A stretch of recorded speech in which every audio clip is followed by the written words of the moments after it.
Hey guys, I'm just going for an evening walk, sort of downstream a bit from Melamchi. I can actually see right in the middle of the picture there some ice-capped mountains, but it's all a bit hazy, not like it was back in October where it was all come out into view after the raining season. But yeah, this river is a lot tamer now. In the middle of the picture you can see all that layer of sand that was laid down.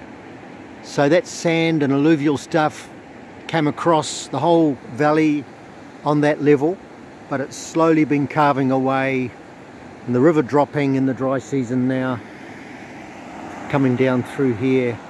No sign of the bridge that got washed away, but downstream here you can see buildings that went under and seem to be abandoned.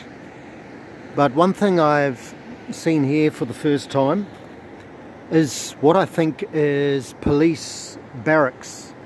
These individual like quarters, buildings, have been half destroyed, and you can see a layer of sand which is almost to the height of the roof. It is actually. So that whole area is full of sand and been abandoned. There is a fence around the whole thing. They've even put a fairly new fence because it's gone into the side of that sand dune of stuff that was laid down by the flood also. And I'll just stop the video there and recommence as I move around. Now I love looking at the stones on the riverbanks here, and I spotted this one with a lovely green hue about it. This is obviously hard stuff, ex-sedimentary, that has been hardened by the forces of tectonic plates and movements. As you know, India is pushing its way up towards Nepal and pushing up the Himalayas. I'd love to take this rock home. It's even got a little dimple in the top of it. But yeah, it's all amazing. Just every different colour. Greys and browns and greens and spotted and all the rest of it. But yeah, I'm just looking at these barracks fenced off. I'll get a bit closer. Here we are up against the new fence.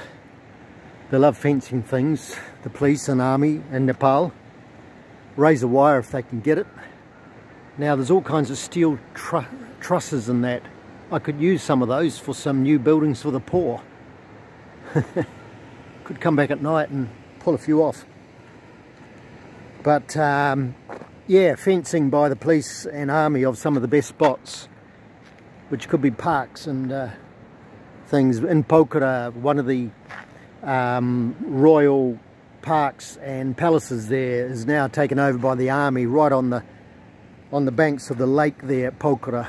And it would be such an asset for the public and for the town. That's the way things are.